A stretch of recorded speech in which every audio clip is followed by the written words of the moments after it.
Hey everyone, welcome back. Today I'm going to show you how to change your default calendar in Google Calendar step by step. If you use multiple calendars for work, personal tasks, or shared events, this simple tweak will help you stay organized and save time every day. Let's jump right in. First, open Google Calendar on your browser and sign in to your account.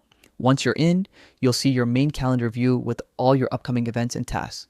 Now, click on any event that you've already created. A small pop-up will appear showing the event details. From here, click the pencil icon. That's the Edit Event option. Once you're on the event editing page, look toward the left side of the screen. You'll see a calendar icon next to the name of the current calendar that event belongs to. Click on that calendar name and a drop-down list will appear showing all the calendars connected to your account.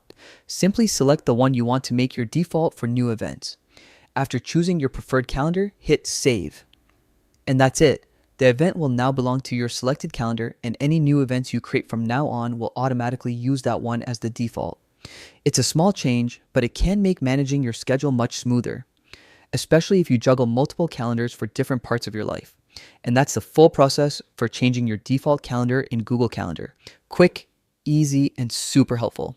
Thanks for watching. If this guide helped you out, make sure to check out more tutorials like this to keep mastering your favorite tools. See you in the next one.